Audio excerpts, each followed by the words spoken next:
Olá, estudantes do nono ano! Nesse vídeo vamos falar sobre noção de função quadrática, em particular, zeros de função. Vamos lá? Vamos pensar. Você lembra o que significa zero de uma função? Se nós vamos determinar, calcular, estudar sobre zero de função, a gente precisa lembrar o que é. Podemos determinar o zero de uma função quadrática? Podemos, né? Vamos analisar isso também. Então, vamos relembrar o conceito de zero ou raiz de uma função. Então, raiz ou zero de uma função é o valor do seu domínio, cuja imagem é zero. O valor que você coloca na função e sai zero. O valor que você coloca na função é o valor de x.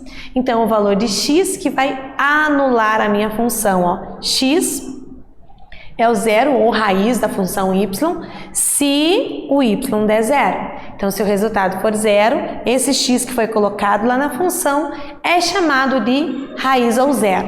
Essas duas palavras significam a mesma coisa, tá? Raiz de uma função ou zero de uma função, certo? Muito bem.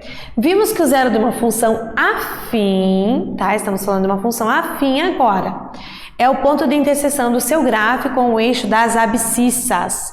Então, aqui eu tenho um exemplo de função afim, ó, y igual a menos 6x mais 12. Repare que eu não tenho o expoente 2 na letra x. Então, é uma função linear, uma função afim, tá bom? E aonde que eu encontro o zero ou raiz da função? Se eu tiver o gráfico, é exatamente onde corta no eixo das abscissas. E se eu não tiver? Se eu não tiver, eu olho só para a função. O zero da função é a raiz da equação. Eu pego essa equação e igualo ela a zero. E resolvo. Letra para um lado, número para o outro. Claro que no gráfico fica muito mais fácil, mais rápido. Mas é possível aqui também com um nível de dificuldade bem pequenininho. Tá bom? Então, dada uma função definida por... Agora eu tenho aqui uma função quadrática, tá? Os valores reais de x que eu coloco lá dentro, nos quais eu vou fazer a conta e o resultado vai dar zero, esses valores de x são chamados zeros ou raízes da função quadrática, tá bom? Então, é o x que eu coloco aqui, faço essa continha, no caso algébrico, e vai dar como resultado zero. Se for no gráfico, é onde corta no eixo das abscissas o eixo x, tá bom? Então, algebricamente, na forma de continha, esses zeros ou raízes são obtidos quando resolvemos a equação do segundo grau. Então, como que eu determino, como que eu encontro esses zeros ou raízes? Usando a fórmula de Bhaskara, porque o meu y eu quero que seja zero. Então, a função se transformou numa equação do segundo grau. E para resolver, Bhaskara usa a fórmula resolutiva, tá bom? Que é essa bonitona aqui, ó. Aqui é a fórmula inteira, ou se você preferir, você pode usar ela com delta. O delta que está dentro da raiz, ó. Dá na mesma. Só que utilizando essa aqui, você faz duas contas, o delta, e depois substitui aqui, duas contas pequenas. Se você utilizar a fórmula completa inteira, você faz uma conta maior. Na prática são as mesmas contas, mas é que às vezes o tamanho dessa aqui assusta um pouco. Então é melhor fazer por partes, mas fique à vontade para decidir o que você acha melhor, tá bom? Então vamos acompanhar uma situação.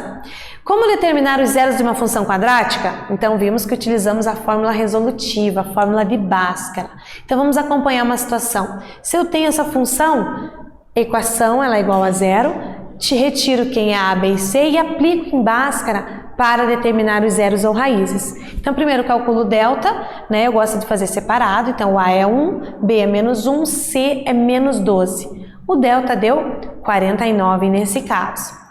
Substituindo na fórmula de Bhaskara, né? Menos o b mais ou menos o delta, 2 vezes a, eu chego naquela parte ali onde acabou a brincadeira. 7 mais 1, 8. 8 sobre 2, 4. 7 menos 1, menos 6. Menos 6 dividido por 2, menos 3. Então, esses dois números aqui são as raízes dessa função quadrática. Raízes ou zeros da função, ok? Tranquilo, né? É importante observar que para calcular os zeros de uma função quadrática, as prioridades de operações e as regras de sinais devem ser aplicadas corretamente, senão não dá certo. Então, como numa equação do segundo grau possui dois zeros, a função quadrática também vai possuir 2.